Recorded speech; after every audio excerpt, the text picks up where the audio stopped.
Hi friends, next என்ன video அப்படின்னு பார்த்தீங்கன்னா சிலபஸில் நெக்ஸ்ட் டாபிக்ஸ் என்னென்னு பார்க்கலாம். நான் சிலபஸ் வைஸ் தான் நோட்ஸ் ப்ரிப்பேர் பண்ணியிருக்கேன்.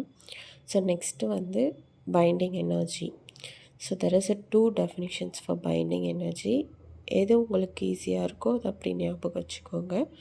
எனக்கு the energy released when a nucleus is formed from free nucleons. So இது ஈஸியாக இருக்குது. ஸோ இதை நான் ஞாபகம் வச்சுக்கலான் இருக்கேன்.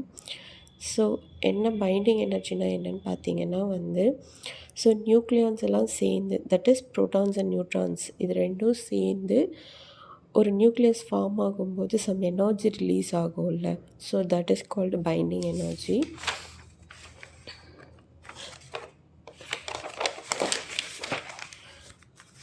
ஸோ நான் சொன்ன மாதிரி தான், வாட் ஆர் நியூக்ளியான்ஸ்னால் ப்ரோட்டான்ஸ் ப்ளஸ் நியூட்ரான்ஸ் தான் நியூக்ளியான்ஸ் சொல்கிறாங்க. தென் மாஸ் டிஃபெக்ட்டுக்கான definitions. So difference between the mass of the nucleus and sum of the mass of individual nucleons, that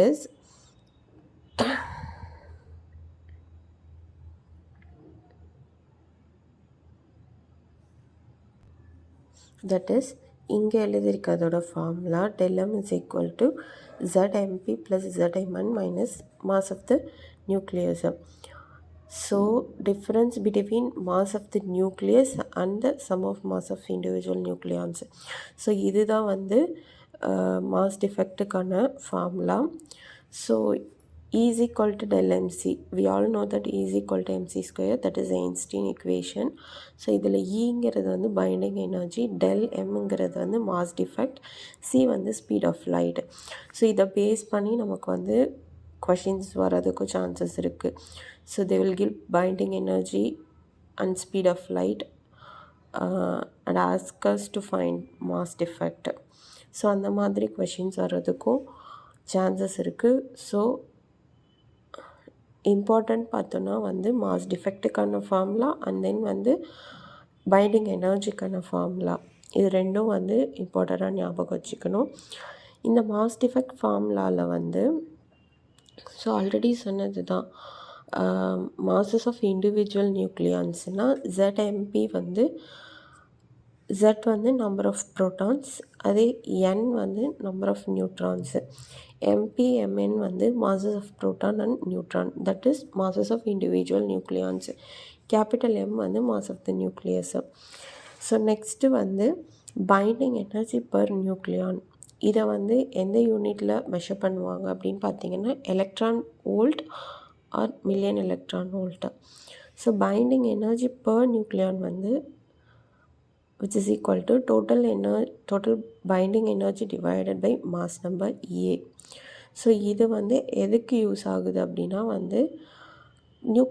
நியூக்ளியஸோட stability கண்டுபிடிக்கிறதுக்காக, தட் இஸ் நியூக்ளியஸ் ஸ்டெபிலிட்டி கண்டுபிடிக்கிறதுக்காக binding energy use ஆகுது. So most stable nucleus எதுன்னு பார்த்தோன்னா iron 56 and highest binding energy per nucleon 8.8 million electron volt.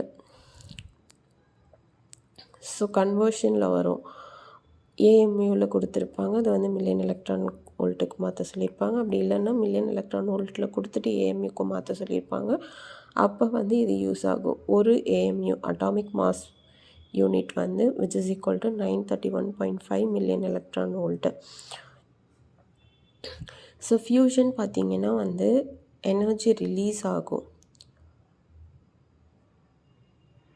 So நமக்கு ஃபைனலாக கிடைக்கக்கூடிய product ஃபியூஷனில் ஃபைனலாக கிடைக்கக்கூடிய ப்ராடக்ட்டுக்கு highest binding energy per nucleon இருக்கும்.